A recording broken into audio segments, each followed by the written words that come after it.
Nako, breaking news! May nakakakilabot po na audio na pinarinig po ni Mike Defensor dito sa kanyang Facebook page, no? Ito po uulitin natin. Hindi po galing sa atin to Baka kasi alam mo kasi sabi natin fake news daw tayo eh. Anong fake news? Disclaimer lagi tayo. Tayo po ay nagbabalita at nag-uopinyon, di ba? Tayo tagapaghatid ng mga balitang hindi binabalita, di ba? Kasi ang hirap sa mainstream media. Ito, sa mainstream media ba, hindi naman lahat meron ba naghahatid ng balita sa 18 Marines?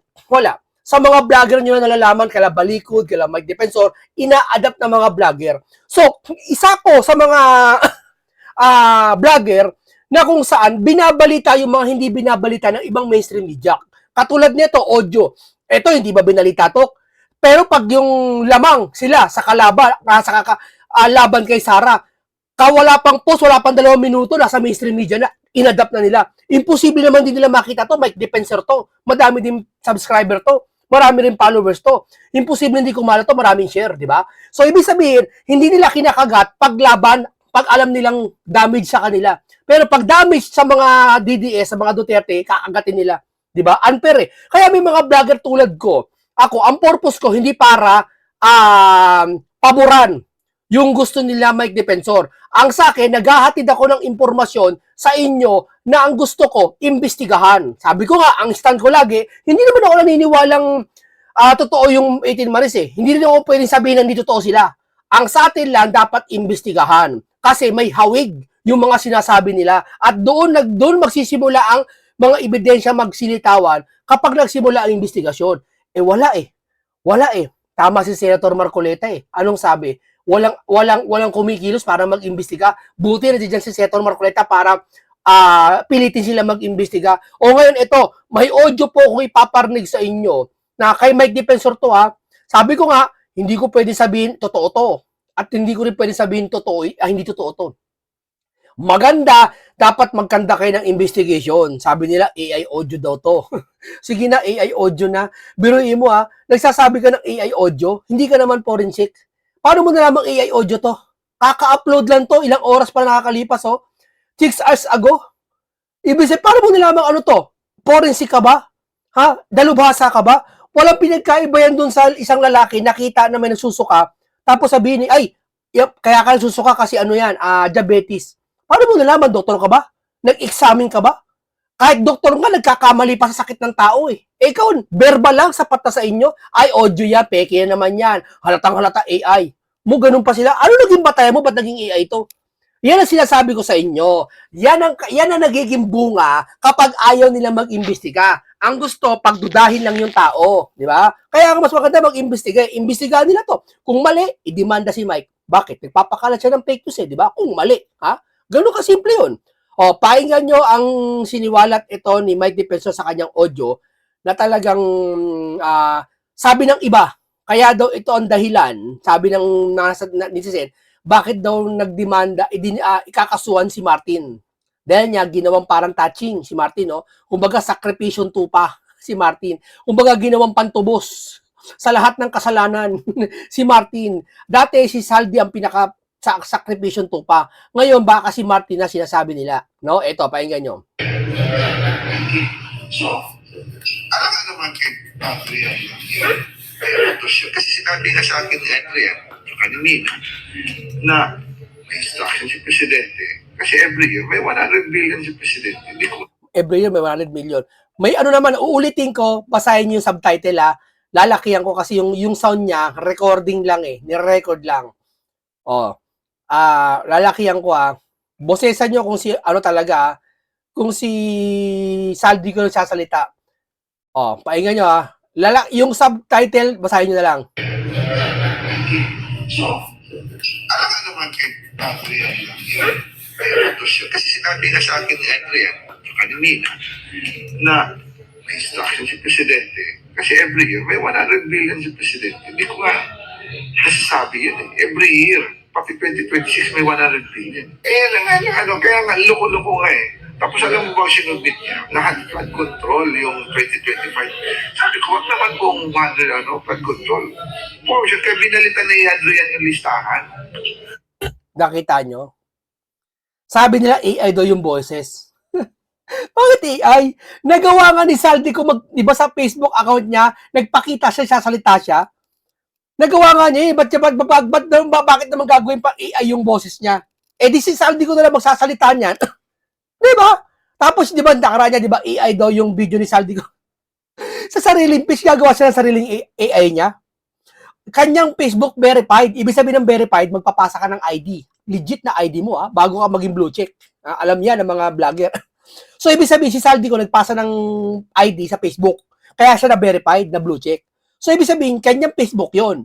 Ngayon, pag nag-post si Saldi do, ibig sabihin, siya yon nag-post noon. Di ba? Siya may hawak noon. Sabi, AI daw yung nakaraan.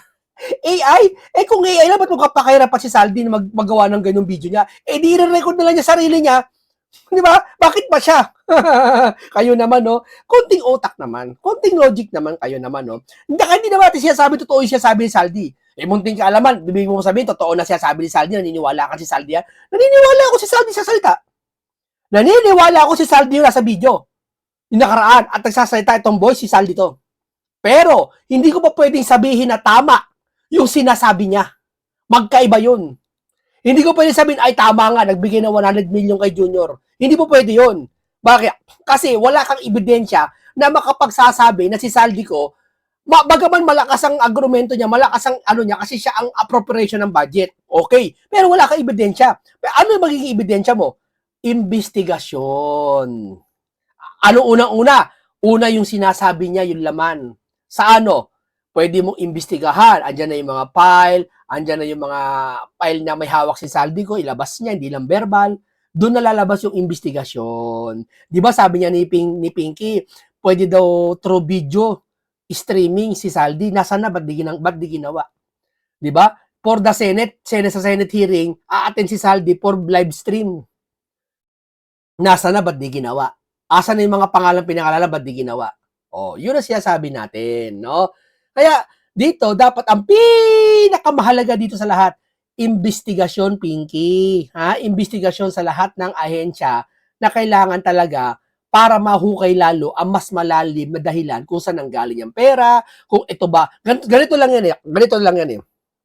Dalawa iimbestiga mo dito eh. Alin yon?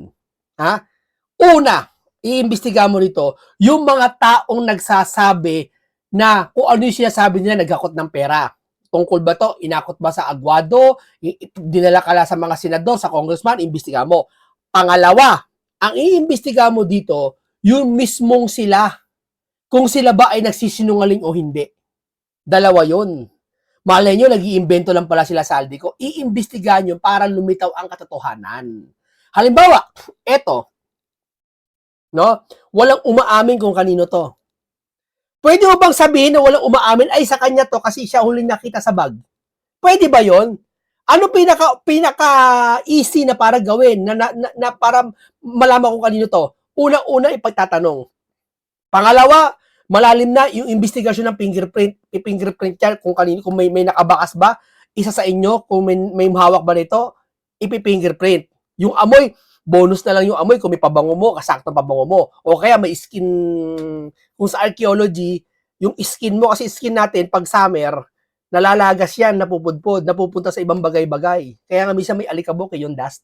Yung dust kasi, skin din ng tao yun. Mga pollen, pag summer, pwede rin mahalo dito, pwede i-examine nyo. Alam mo yung investigation para malaman mo kung kanino to. Hindi mo pwede sabihin, ay ito, kay ano to, kay ganyan yan. Ay, hindi kanya to. Wala, anong ebidensya mo? Verbal lang? Hindi. Kailangan mo mag-imbestiga. Yun din gagawin dito. Para malaman mo totoo yung video, totoo yung sinasabi niya, yung content niya, mag-imbestiga ka. Tama, mali. Yung ba fake news? Yung ba bilang akong taxpayer, sabihin ko, gusto ko mag-imbestiga, fake news ako? Paasa ng fake news doon? Fake news ako pag sinabi ko, totoo to. Totoo to.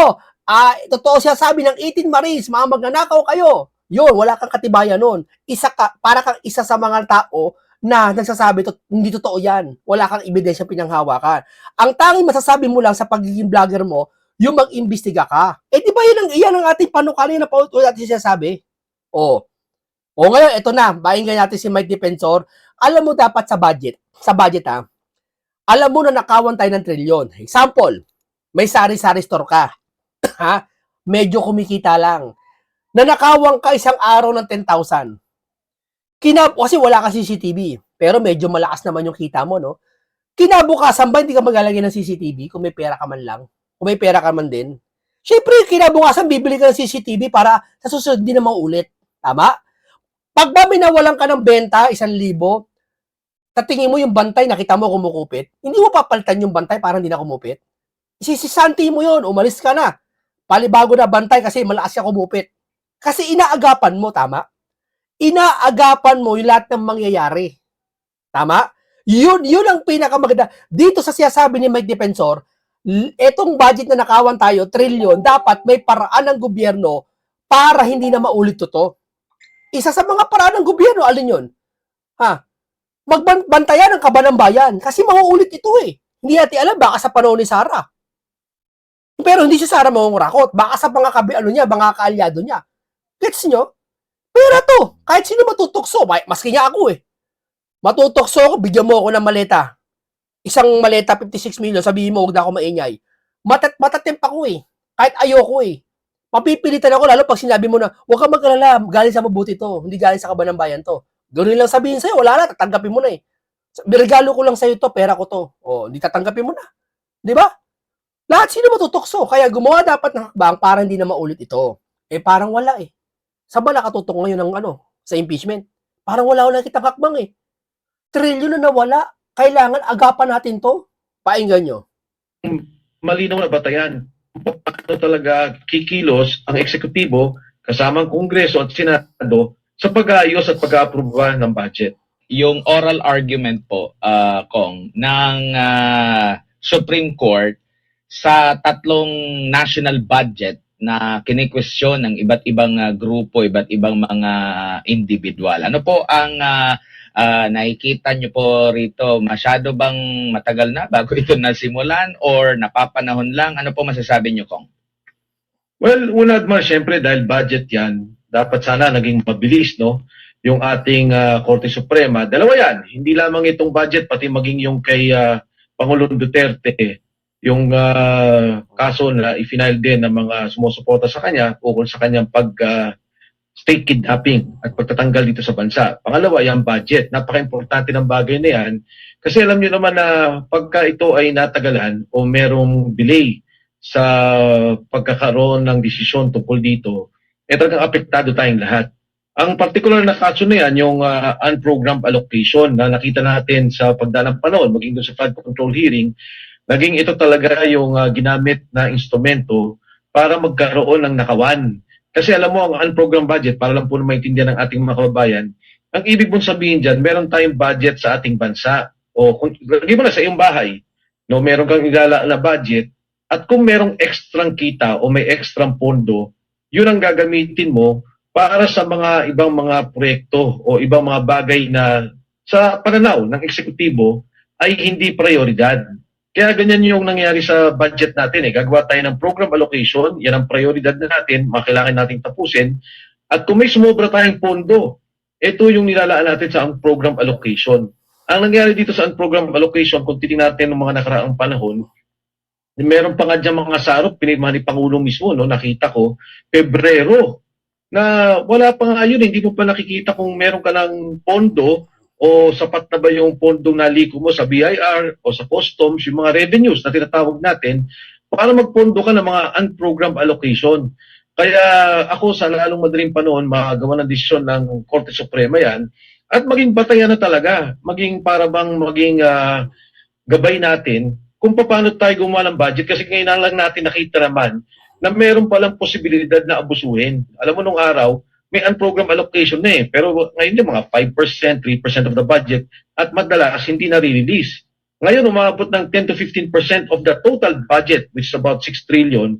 Maglalagay ka ng 600 billion, 700 billion, o kung minsan 1 trillion pa nga nilalagay nila, na talagang nakakagulat. Ngayon lang natin nakita yung ganito mga pangyari.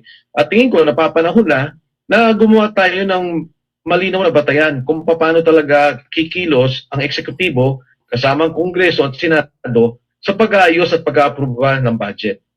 Opo, realidad po na lagi pong deficit ang atin pong gobyerno, ang atin pong bansa po. Bakit pa kaya nagkakaroon ng program at sasabihin na if ever na merong sobra o di kaya ay kung may ibang mga sources, no? Kasi kung naka-importante yan, dapat naka-line item po yan. Hindi naka-lock. Tipo ang ating mga presidente. Katulad nung araw, nakikita natin na kailangan pala, sige, mangutang na tayo pero gawin nating build para buhayin yung ating ekonomiya na minabuti natin na umutang.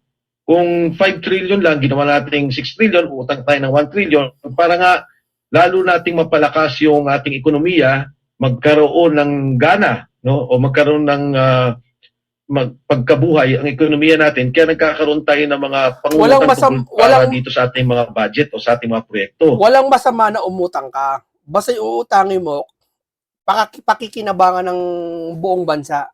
Paangatin ng ekonomiya, pagagawa mo ng highway, palalakihan mo yung highway, para lumawak, walang mga traffic. Pag walang traffic, lalakas ang ekonomiya. Mababawi mo lahat na inutang mo. Pero umutang ka sa walang dahilan, ginto, binenta mo, baba ng ano, alam mo yun, tataka ka eh. Ano nangyari? Diba? Tapos malalaman mo, kinurakot na ng, ay hindi naman anya, kinurakot yung pinutang eh. Iba yun eh. Ganon din yun. Ano ka? Pera din ng gobyerno yun. Ano ba pinang-utang? Ano ba inutang? Di ba pera din namin yan pambabayad dyan? Di ba? Ganon din yun. Nauna lang kinurakot bago umutang. Di ba? Kaya dapat bantayan tong budget na to eh. Di ba? Bantayan to maigi. May magbabantay dito eh, na talagang maigpit eh.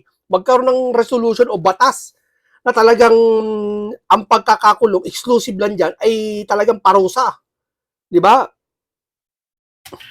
Pero parang ang nangyari nga dito sa administrasyon ni Pangulong Bongbong Marcos, parang ang program allocation, ang naging palusot para mailagay nila yung mga korupsyon na nakikita, nadidinig natin sa ngayon. Kasi katulad na nabanggit mo, kung priority yan, dapat nandun na yan sa mismo budget na inumpisahan natin. Kung ano yung sinumite, yung unprogrammed allocation, siguro maglalagay tayong maliit. No? Bibigyan kita ng isang halimbawa.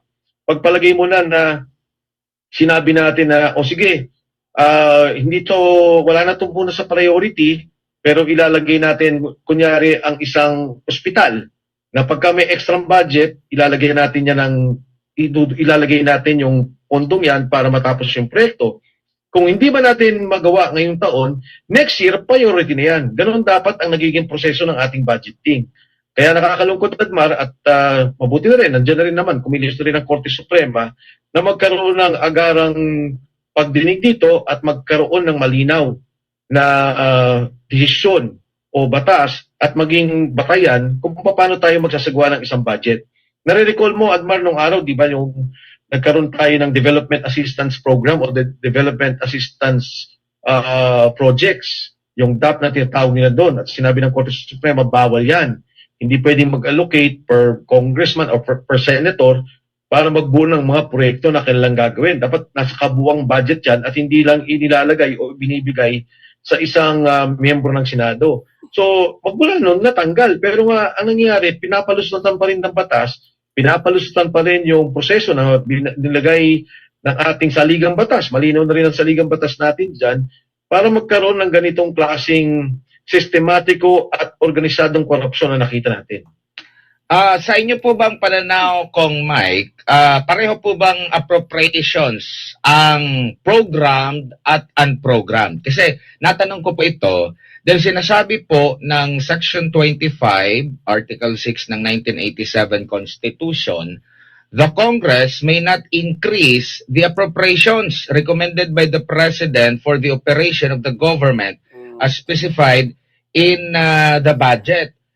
Marami pong beses na ata na mas mataas kesa doon sa nirequest ng ehekutibo po ang budget natin. Pero ito nga, ang program appropriations ba at unprogram appropriations ay saklaw nitong sinasabi ng konstitusyon na hindi pwedeng taasan ang appropriation?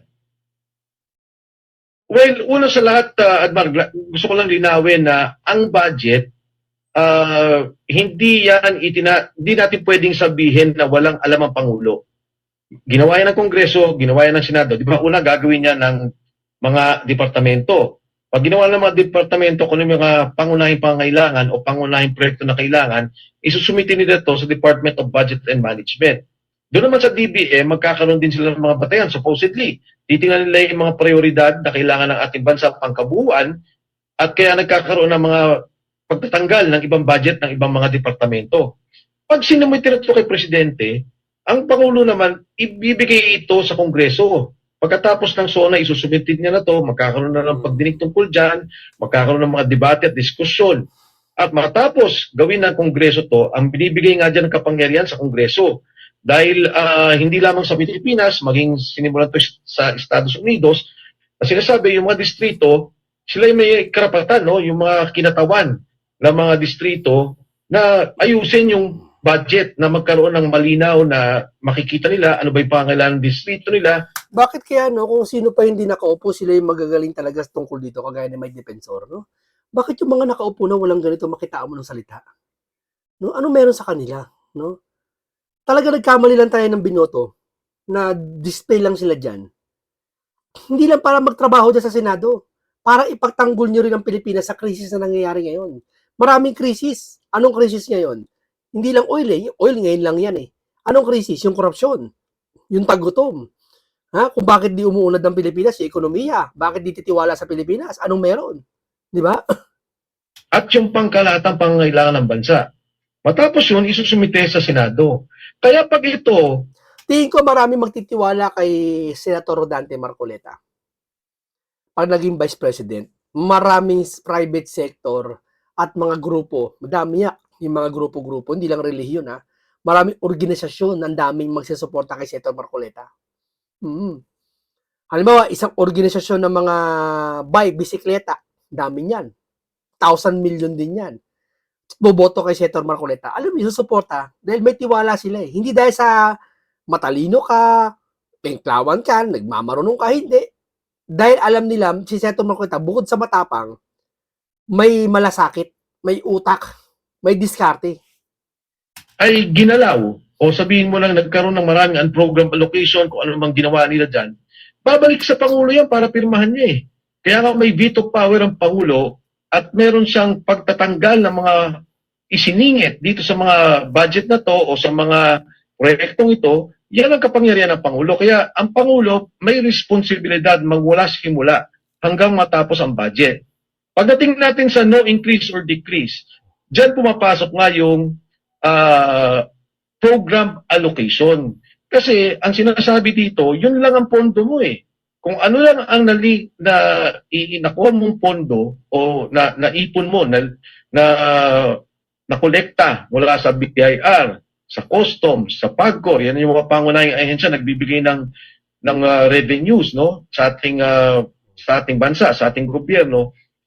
Ngayon, kaya nagkakaroon ng program, supposedly, ito yung practice in the past na sinasabi nila, o baka sumobra at kumita naman tayo. Eh, kesa naman bumalik na naman tayo sa Kongreso Senado, magkaroon pa ng supplemental budget, ilalagay na natin yun. Kaya ang basis doon, sasabihin ng Department ng Finance, sumobra ang pondo natin. Kung ang budget mo ay 6 na trilyon at naging 6.1 trilyon, de may 100 bilyon ka nandyan, yun dapat sinicertify ng Department of Finance. Ibibigay niya muli yan sa Pangulo at pipirmahan ng DBM at pipirmahan ng Pangulo para ma-release ang mga Kaya nga may veto na tinatawag eh. proyektong yan. Kaya technically, hindi naman siya illegal. Pero dapat meron talagang malinaw na batayan na may sumobrang koleksyon. Pero ang aking panawagan O ngayon, eto ha. Kaya alam mo, kayo na humusga dyan sa budget na yan. Na obvious naman kung sino nagkapirmahan dyan. Kayo na humusmatol. Diba? Eto, painggan natin. Dito kay, mahalaga to tungkol kay Gutesa. sa kanya, kay Ombudsman Rimulya, narinig naman niya si Sergeant Gutesa. Malinaw yung sinabi, nagdi-deliver ng pera kay Speaker Martin Romualdez. Malinaw yung binanggit na mga maleta, dinadala dun sa kanyang bahay. Tanong ko sa'yo, Boying, ba't mo kakasuhan si Romualdez? Kasi, may nalaman, may nakita. So, ibig sabihin, kung may nakita at may nalaman, ba't di mo imbestigahan si Gutesa pati 18 Marines? Para mas malinawan ka, mas makadagdag ka. Di ba? Ganun lang yun eh. O baka naman sabi ng iba, pinain si Romualdez para panakot, sabi ni Mike. At pagkatapos ay i-deliver sa mga bahay ni Speaker Martin Romualdez, meron siyang ledger, si Saldico, tungkol dito, na maaaring gamitin bilang ebidensya at mapatunayan na talagang aktual. Kasi hindi naman itong kanilang Sergeant Gutesa at itong sa 18 Marines, hindi hearsay ito. Sir, ibang issue naman dahil alam ko narinig po ninyo bago tayo umere sa ating panayam ang mga naging soundbite natin kay kaibigan po ninyo, Ombudsman, former Congressman Boying Rimulya. Una, maghahain na raw ng kaso against kay former Speaker Martin Romualdez. Anong tingin mo dyan, Kong? Nakasama niyo rin po ang dating speaker nung kayo po ay naging kongresista. Alam mo, MJ, tama, nakasama ko si Ombudsman Boying Rimulya. And ako, nung makita ko yan, tinitingnan ko at binabasa ko, ano ba talaga yung mga magiging hakbang. Hindi ko masabi kasi dahil ang binanggit ay plunder. Pero ang aking panawagan sa aking kaibigan, si Ombudsman Rimulya, sana ito na rin yung panahon na gamitin nila yung mga testimonya ni Sergeant Gutesa. Tama yun. O, ayaw niya nang paniwalaan kasi impeki yung yung notaryo. Utak talaga ni Pinky, no? Ibig ko palang sabihin, yung birth certificate ko, tama. Tapos napirmahan ng peking notaryo, peki na rin yun. Huwag na paniwalaan yung birthday ko kung ganun pa ang birthday. Alam mo, hindi naman yung notaryo pinag-uusapan, yung sinasabi nila eh. O, let's say, peki yung notaryo, yung sinasabi nila. Di ba peki yun? Peki pa rin ba yun? O, sino ka para magsabing peki yun? Sino ka para magsabing di peki yun? Iimbestigahan mo para masabi mo na peki yun o hindi. Gagamitin nila yung testimonya ng 18 Marines. Kasi ito yung magdudugtong nung binabanggit nila na plunder eh. Kung ang tingin natin ay budget lamang yung pagdudugtungan nito kasama si Senator Chis Escudero kasi siya yung Senate President at si Speaker Martin Romualdez, hindi ko pa alam. Kasi parang kung ito yung dugtong lamang doon sa nangyaring budgeting at naging conspiracy na doon sa plunder, hindi ko masabi. Pag nakita ko na yung mismong kasong i-final nila, yan, makapagbigay ako ng opinion. Pero ang aking panawagan sa kanya, kay Ombudsman Rimulya, narinig naman niya si Sergeant Gutesa. Malinaw yung sinabi, nagdi-deliver ng pera kay Speaker Martin Romualdez. Malinaw yung binanggit na mga maleta, dinadala doon sa kanyang bahay, at pagkatapos ay i-deliver sa mga bahay ni Speaker Martin Romualdez.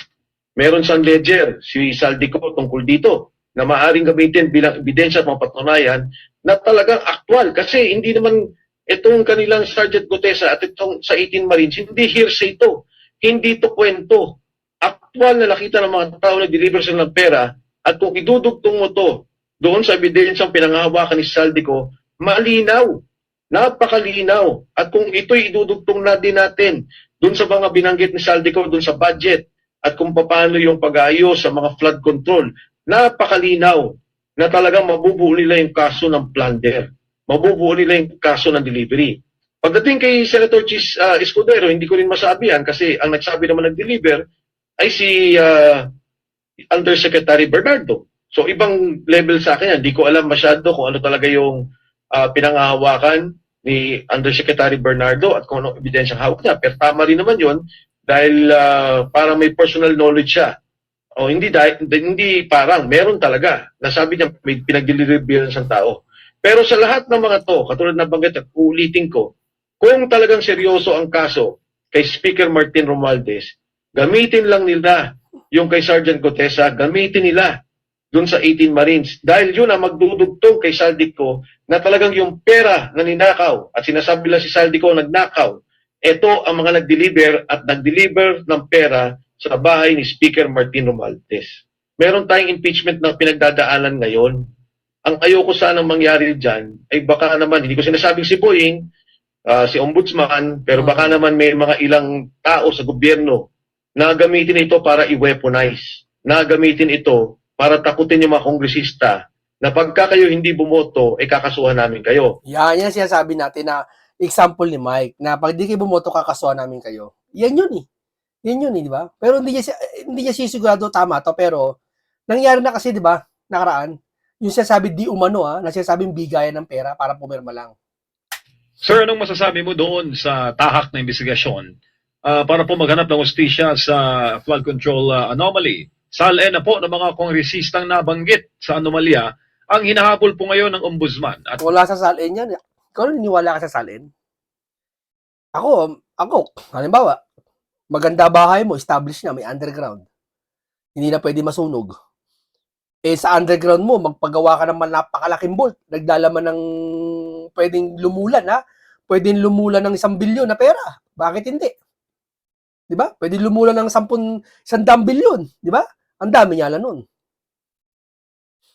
nagbanta po siya sa House Secretary General na kakasuhan kapag hindi po magko-cooperate sa Office of the Ombudsman. Well, of course, trabaho naman ng ombudsman yan at maganda tinitingnan nila yung mga salin.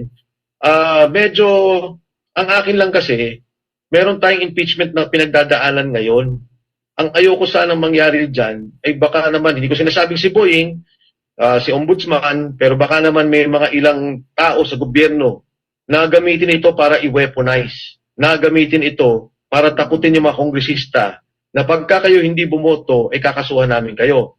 Alam mo, Admar, MJ, alam nyo naman na ako mismo may mga negosyo. 2 negosyo ko na ngayon ang sinara nila.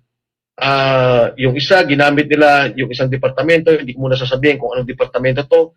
Walang batayan. No? Maniwala kayo, walang batayan, walang investigasyon. Sinara. Siyempre, diyan kumikita si Mike Defensor sa negosyo kaya pinasara. Tama mo? Grabe nang nangyari sa panahon ngayon. Grabe na. Agad lang. May isa naman, Ito ba, hindi kayang aksyonan ng Pangulo to? Sana naman aksyonan ng Pangulo. Nangyayari po, nagkakagipitan na po. Aksyonan nyo naman po, kayo po inaasahan namin. Na kumilos po kayo, pagbawalan nyo naman yung mga nanggigipit ngayon. Yung si Pinky, ayaw mag-imbestiga ho. Pilitin nyo po mag-imbestiga.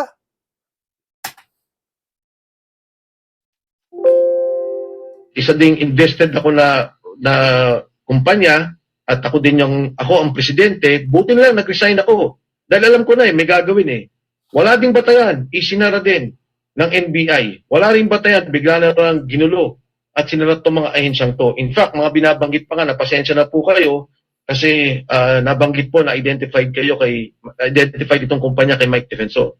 Sa 2 kumpanyang yan, pareho na ako nag-resign.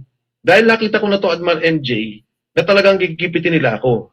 Ang masakit lang, yung isang kumpanya, syempre, nandun pa rin yung aking pamilya. Kumbaga, negosyo ng pamilya talaga. Yung isa, marami naman kami shareholders. Kaya, binabalikan ko lang yung tanong mo, ang kinakatakot ko lang ay baka ma-weaponize. Again, hindi ko sinasabing gagawin to ni Ombudsman Boying Rimulya, pero baka may mga kasama siya. Dahil nakikita ko na rin yung ibang departamento at ibang ahensya ginagawa to. Ang warning ko lang dito sa mga ahensyang to, sa mga taong to, tandaan po ninyo, ang mundo ay bilog. Ayan na. Totoo yan. Ang buhay natin paikot-ikot. Pag kayo nang gipit dahil sa politika, babalikan po kayo niyan. Talaga yan. Totoo yan. Babalikan kayo niyan. Di man sakit, karamdaman, kamatayan ng sakit, or yan, ng politiko rin. Yeah. Kaya huwag kayo manggigipit, huwag kayo mga abuso. Kung nanggigipit kayo, kung Si Pangulong Duterte yan, di ba? Hindi naman nanggipit masyado, binalikan siya di ba? Sipin mo. ito may mga isyong totoo, wala namang problema Pero kung ito'y panggigipit at nakikita ko yung panggigipit, malinaw, darating ang panahon, mapapatunayan ko yung panggigipit ninyo na yan, babalik po yan. Nandyan na ako nung panahon na yan. 9 years ang Pangulong Gloria Macapagal-Arroyo. Alam mo, MJ Admar, never namin o never kong ginamit ang aking poder para manggipit ng tao. Kaya naman nang nawala ako, wala naman din ako naging problema. Pero itong mga taong to, siguro baguhan sa mga posisyon at medyo sumisip-sip na sa taas, nako, maniwala ko kayo, babalikan kayo ng lahat ng yan. Tsaka, yung timing, sir, di ba? Yung timing makikita mo Yes. Correct. Correct. Ika nga ng kasabihan timing is the key. Tingin mo, ang timing, yung paghingi ng SALN at kakibat po yung impeachment na sinusulong. Yan ang binabanggit ko, MJ, na yung SALN nga, siguro, hindi ko alam, no? Baka siguro yung budget, medyo hirap sila ngayon, dahil nga may mga krisis tayong kinakaharap, wala silang pambigay sa mga kongresista, katulad ng mga nangyari ng mga nakaraang araw, wala nang mga maleta na ubus na, baka ito na yung gamitin na takutan na. Ako naman sa ating mga miyembro ng Wala lang pansuhol. Kongreso, tingnan po nila na mabuti yan. Katulad ng Pag ikaw nagpatakot dyan, isa lang ibig sabihin yan. Ang pinaglilingkuran mo di taong bayan.